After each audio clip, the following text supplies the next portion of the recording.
the loudest voice in the room. Right. And they're going to gravitate to that. You know what I mean? Yes. And anything that's opposite of that, or they're going to give resistance to. But in dealing with children and dealing with people that I've dealt with in my career, I have to tell you that tough love is the best love a lot of times, because the children that I have seen that have gotten all of everything, it has not helped them in the least. No. So continue on the path.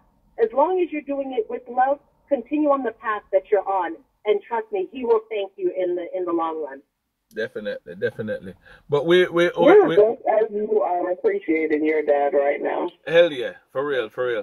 But we have 19 minutes to go, and we wanted to talk a little about forgiveness and of course apology.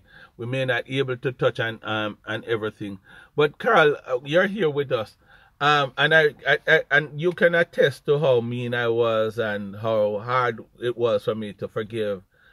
You would have known that part of me, which I don't want to get into. A whole church used to pray for me. Carl was actually, we used to attend the same church, and it was a rough time in my life, because I was trying to understand.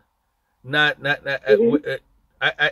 was in pursuit at church, and not my spirit, but didn't understand. And I must say, Carl had contributed to my spiritual life immensely, because she would have helped me to understand the whole spirituality and thing, and because I was not raised in that farm. My dad, of course, was affiliated with the Jehovah's Witness thingy, and that's the part we are taken on, but I was never indulged in it. Like I would oftentimes say, I was lost between 6 girls. One person working and 3 girls. I mean, it was a sibling of 12 of us, but it was 12 of us, but you have one person working, providing for 12, and I fall between the last 6 girls in between. So 3 girls before me, 3 girls after me. So I was not, I was not coached, in certain things. So like, I could get away with some things, like as it relates to the Jehovah's Witness part of life. I was not indulging it, and nobody noticed, because I was basically lost in the system. So yeah, but so my transition into spirituality, Carl was there. Well, there was a lot of it where we would have thought about church, because I have a whole different thingy when it comes on to church. I separate church and spirituality, but I'm not going to get her started. I'm not going to get into that, because we can argue one whole day about these topics. But I must say, Carl, thank you for the part that you had played, because even though we disagree many times, there are times after the conversation I would have looked back and think of what we talk about. And of course, while we were arguing and fighting, emotion get the best of us, and at that time I'm blind to what you're saying. But after the fact, I always go and analyze what was said and take from it what I think is right, what I was unable to see during the heated conversation, and apply it. And that contribute to me being where I'm at. So I just want to thank you very, very much for the part that you have played in my life. But Carl, let me ask you, why you forgive? Oh, wow. Why do I forgive? Carla made a huge point in the beginning when she started. I remember for years struggling with forgiveness, and because with unforgiveness, I should say, but because individuals weren't around me, it didn't show up like that. But later on in life, it came and smacked me, because God wanted to do something different in my life. And it was time. Nothing happens before the time, especially when it was so huge. And, as like Carla, I don't want to get deep into it. We don't have the time for it for real. But I remember an incident happened in my life that took me to a place only to wake up what was what was deep inside, to bring up that unforgiveness and cause me to seek God for peace. And he brought me to the place where I needed to call that individual and let them know that forgiveness came for them today. In doing that, I was literally searching and asking God to have someone, because this was during the beginning stage of my walk with the Lord, that unforgiveness came. At least so I thought. And so with that being said, I remember one day just driving down the street, going to work, and I'm asking him, can you just show me somewhere, show me a sign? And I'm literally crying out, asking for the sign to come. And the sign never came in the way I thought. I'm like, I used to drive around with my little Bible in my purse, just in case I wanted to read. And I'm like, I'm looking in this magazine. God, just show me something. And it never happened like that. What happened was my memory kicked in to the prayer we used to say as kids, the Our Father prayer. And as I began to say it, it hit me right there. Wow. Right there in scriptures. And I come to realize that forgiveness is not for me. I mean, forgiveness is not for the other person. It's for me. And what was damaging me was tied to that unforgiveness. And so I had to then call that individual and had them to be speechless, because I did not need them to rehash what took place, because it wasn't about that anymore. The depth of what took place, I'm sorry, my morning throat here, let me have a sip. Yes. The depth of what took place didn't matter anymore, because God already stepped in and decided that today is a day, and all I needed to do was to be obedient. Yes. It's funny that you say you had that encounter. With me, the encounter that I had with God and him telling me, literally waking me up and saying that if you do not forgive, you're going to die. That's how bad it was. And wow. I remember sitting up in my bed and like screaming, because I was by myself, like, forgive? What did I do? Why am I going to forgive? And I tried going back to sleep. I was woken up again. And as audible as you hear my voice, I heard God say that if you do not forgive, you're going to die. Wow. I got up and I went downstairs. It was like 3-something in the morning. I got up and I went downstairs and I called that person and I just said, don't you say a word. But I prayed to God that no one does to your mother, your sister, your niece, your cousin, whatever, what you have done to me. But I forgive you. And I have to tell you that it was like a brick that I was carrying, unknowingly carrying. It fell off. It fell off. And I can tell you this. I can see that person today and it means nothing, because I'm not held hostage anymore by the offense. Yes. I'm truly free, and I'm able to love and receive love. Wow. Because vengeance is not mine, it's the Lord. That's a huge point that you made. As I mentioned with that person, it only woke me up to go deal with the bigger one. And I kid you not, 2 weeks would come later where the bigger one came. And I realized and had to pick up the phone again. And it was hard because it was too close. And I had to make that phone call and say these words, forgiveness came for you today. Because that's what it did. That's what it did. Yeah, forgiveness came for you today. I don't need an apology. I don't need none of that. And what most people don't understand, the steps to healing is forgiveness. Yeah. There is no healing. You can't tell me that you're healed from the past of whatever hurt and trauma that you've been through without having forgiveness. So people, So let me say this or ask this. So people walking around heavy, not knowing if they just forgive, they would be released from all that shackles and chain and pressures of life that they are carrying. Is that what you guys are saying?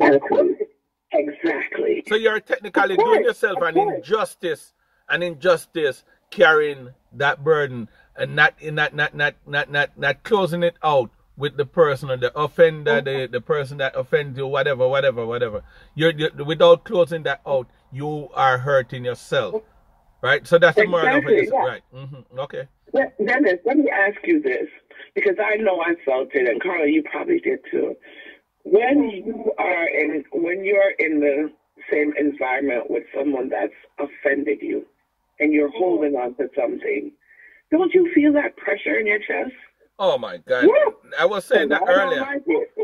That's what I was saying. I was saying that earlier that if it's a festival that I'm in, and that person that I am carrying that burden against, a grudge for or whatever, if that person is in the present, I cannot enjoy nothing that's going on.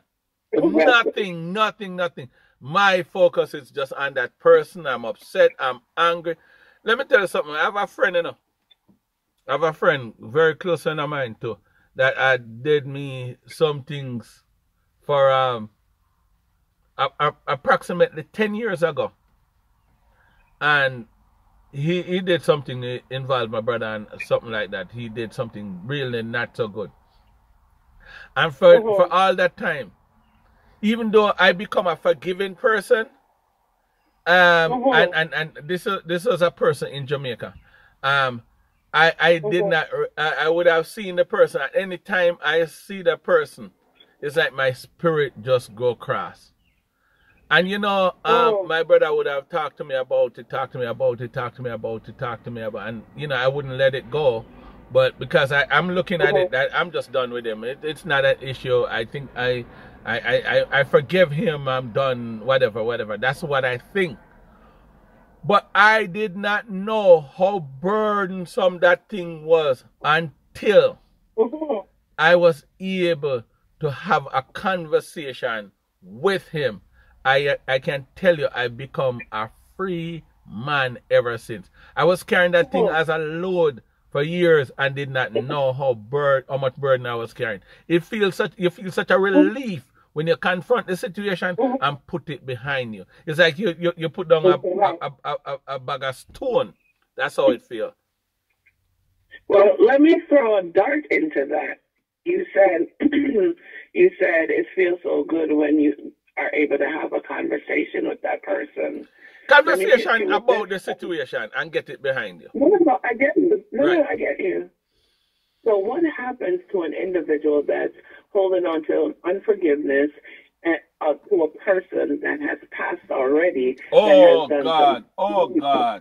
Oh no! They passed many years ago. No! I can't tell you that one.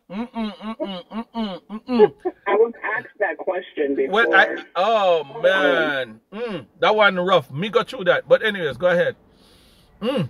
It's rough, and the thing is, you have to make a conscious choice that you are forgiven. Wow. That individual. But you have to go deep to what you're forgiven about. And it takes some serious work, because you walk around thinking that, I forgive that person just by saying it. There's some work, and you can't do it alone. You need the Lord to help you through that process, because you're going to have to rake up some things. Some things have to be uncovered for what you're forgiven about. I mean, I remember before walking through those doors of forgiveness, it wasn't an easy thing. It was a time where I didn't even enjoy reading certain things, but I remember the Lord would wake me up in the wee hours of the night to either start a book, read one chapter, read half of the book, pick up from where I left off, you name it, in different times.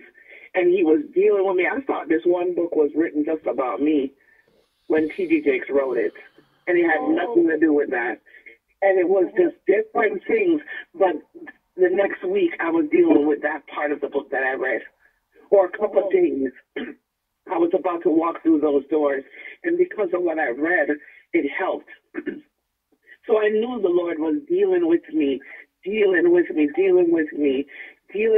to the point, to the great point, because as Carla said, now she can see that person and love on them. Oh, mine was huge, because for years of knowing that individual that was so close to me, I never knew the word love. Wow. Never heard them, never gave them, never felt it, none of that. And today, oh my God, today, oh, I love you too, love you. I mean it. Wow.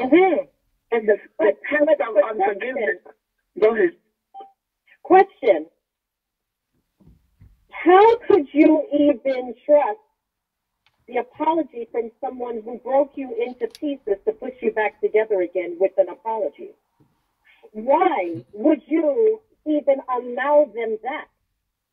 Because if this person, because again, I don't have to have an apology from you. I'm going to forgive you regardless.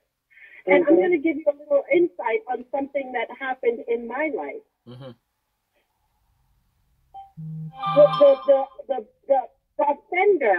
The offender, I realized was carrying the burden of what he did to me.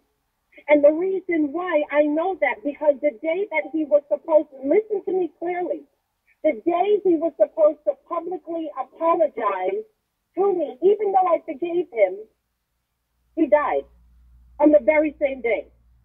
The day that we were supposed to go and have dinner and break bread, and he was supposed to say, you know what, this is what happened. I received the phone call, or my family received the phone call, and he died that same day. So you cannot say that the burden that I released, that he was still carrying. So although you might not ever get the apology that you think you need from that person, from the offender, there's a part of them, unless they're just a total narcissist, there's a part of them that is holding on to that as well. Because remember, hurt people hurt people. Yeah. They've received some sort of hurt, or they're carrying a hurt. Hurt people. No, repeat. No, Carla, repeat that again. Hurt people. Hurt people. Hurt people. Yeah. Wow. Yeah. Yeah. That makes a lot of sense. So I don't know for sure.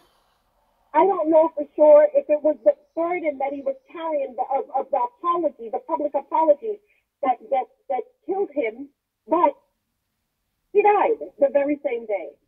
Maybe it's coincidence. I don't know. But what I want to say is this, for our audience, even if you do not get the apology, you release yourself with forgiveness, and don't expect the apology from someone who probably does not have the capacity to give you that. Exactly.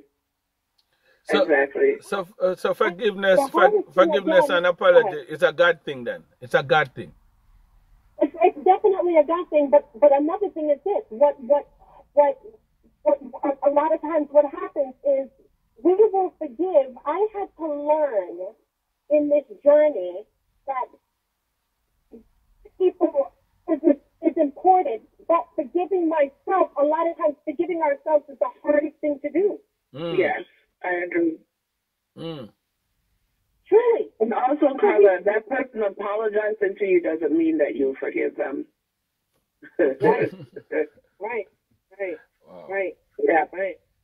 The person can apologize to you for what they've done to you, but if you have not reached that place of forgiveness, you won't forgive them. Yeah, you're right. Go ahead, Carl. Reaching that place of forgiveness after going through those two experiences that I realized that one took 20-something years because it wasn't around me. The thing is, I won't let unforgiveness linger anymore in my heart because it took too much from me. Yes. And I won't give it anything else. The moment something happens and I come to realize that I'm offended later on, I'm kicking the devil because I'm going out there. I'm going to let you know. Because I'm not going to harbor unforgiveness. If I feel it creeping up, I'm not harboring it at all. I'm letting it out. Amen. I'm letting it out. You have no, I know what I went through with unforgiveness, and it has no part in me no more. None. Right. Wow. I don't care what it is, because I learned, guess what? It is not for you, sir or ma'am. It's for me. And I love me too much to walk around with them. They say, he who feels it knows it. Well, I know it, and I don't want that weight. I don't like that pressure in my heart. Wow. Amen. So Yes. it's a place that one need to get in life, you know, to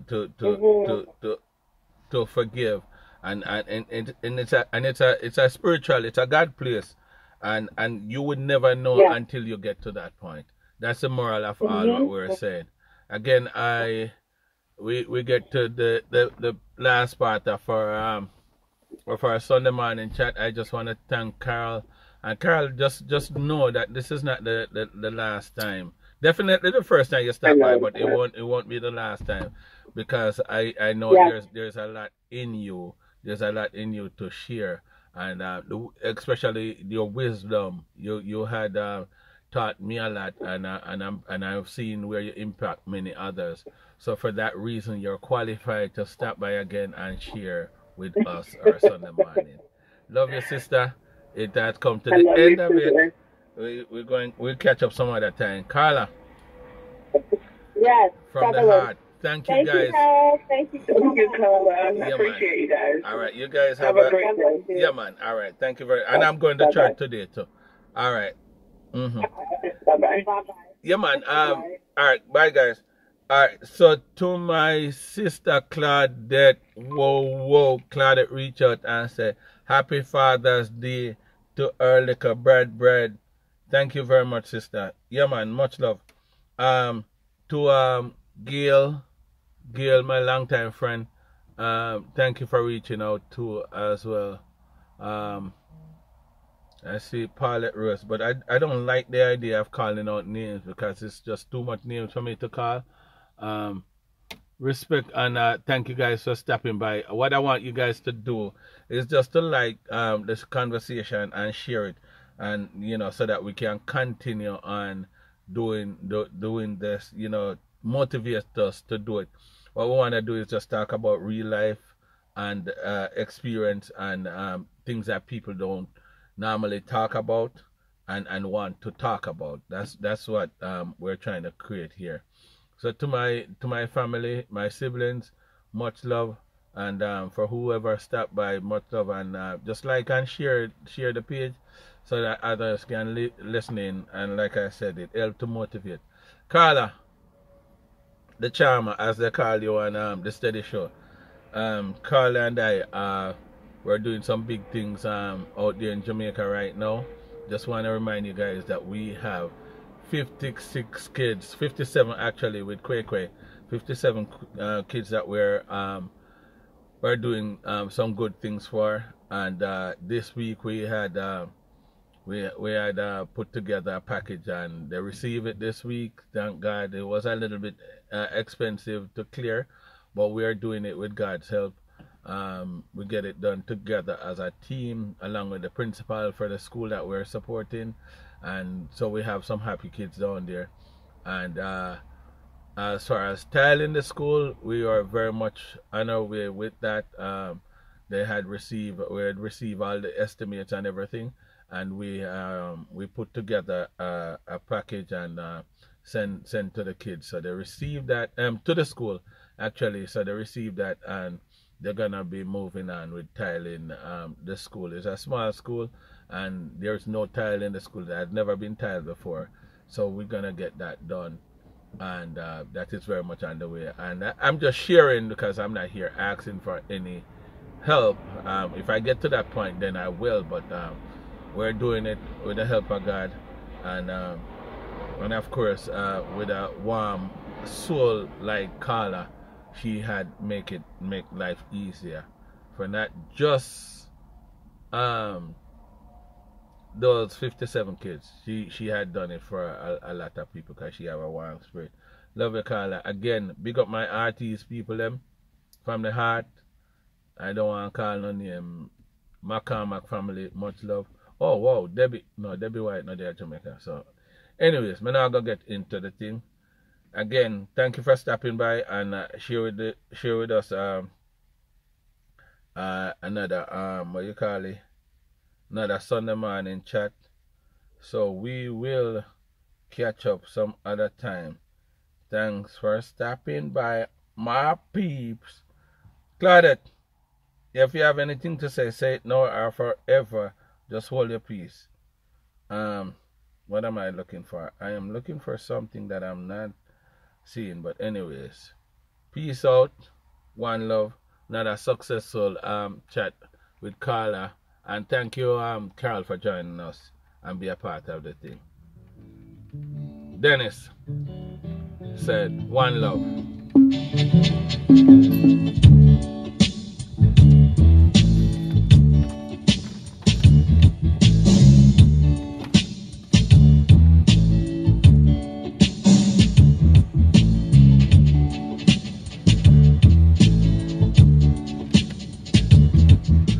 Big up to all the fathers out there. I did not touch that enough, but enough love and blessings to y'all. Continue the good work.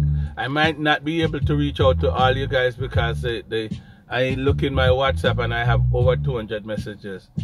I don't know how I'm gonna get to them, and I know Facebook has have a lot of people sometimes inbox me on Facebook, and they expect me to reach out. It's sort of challenging at times, but if I don't reach out to you, remember I say one love. Take care. Peace out here.